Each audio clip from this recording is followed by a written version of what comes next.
So we're going to start off by setting up my laser pole here. Not essential bit of kit for this, but I just like it because it gives me the maximum height over the full range of the room. You could get away with a normal tripod, like camera tripod or something, to do this.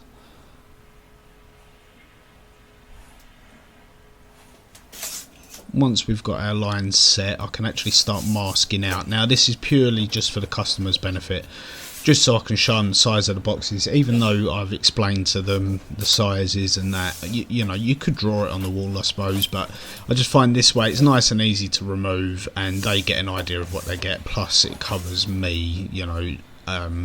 There's no comebacks with, oh, we didn't realise it was going to be that sort of size sort of thing, you know.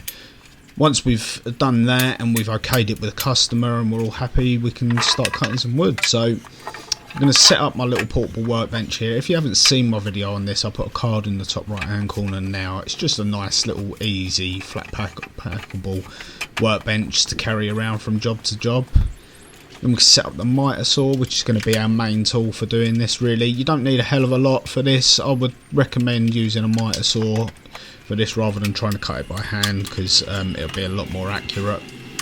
I'm going to be using a nail gun, but you could get away with a hammer and pin, to be honest. It would just be a bit more of a faff. Here you can see I start by cutting a 45 on each end of my lengths of timber. This might be different for you, but basically I've worked out that I can get 2 out of my length. So cut 45 on each end first, and then I can actually start to cut my bits to length. Now the beauty with this is you only actually need 2 measurements, so one measurement for your top and your bottom pieces, and then one measurement for your uprights, so it's nice and simple to remember what you're doing as well.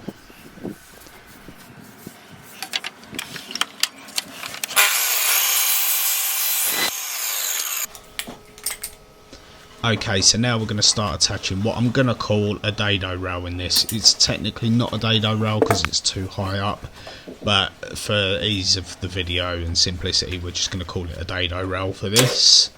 So you can see I'm following my laser line there. It is important to get this nice and straight, because you can see by where my head is, it's right bang at eye level. So yeah, if there's any waviness or out of level now, it's really going to show up. So just take your time and, you know, make sure you follow your laser or spirit level or whatever you're doing. Okay, so now we're going to start with getting our picture frames together.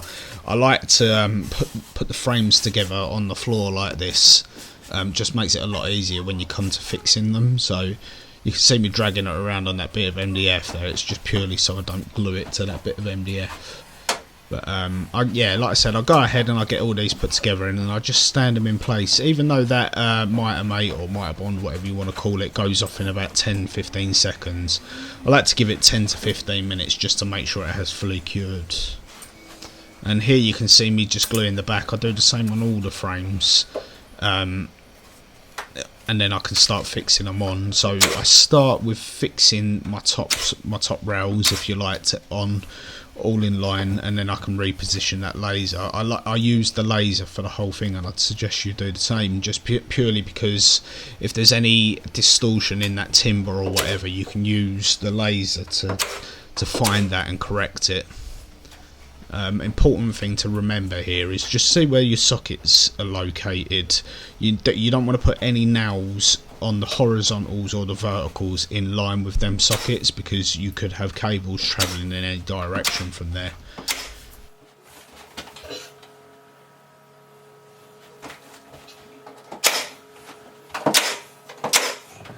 Right, Lewis from the future here. Unfortunately, whilst editing that video, I found out that the rest of that video was corrupt. So, but I think we got enough there. I think we've got enough of the footage there. Basically, after that, I just went on to show you a little bit about caulking, and I basically banged on about watching out for them cables again. So basically, any of the cables above or below the sockets or in line with the sockets, just don't put any pins in them areas, because there could be cables there. You don't know. I mean, you could take the socket fronts off and have a look, but you don't know for sure. So just, it's better to err on the side of caution and not put any pins in them areas, basically. And then I just showed you me going around doing a bit of caulking. Nothing interesting there really. I just went on to say that just make sure you keep the tip of your gun clean at all times, and that'll give you a better result. But yeah, like I said, I think there's enough of a video there for me to put this out. Let me know if not. I'm sorry if it's not, but I did the best I could. I'm sorry.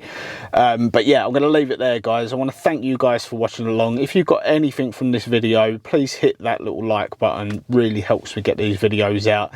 If you want to see more of this sort of stuff, hit that subscribe button, ding that bell. You'll be up to date with all of my videos. There's loads, and there's loads coming as well.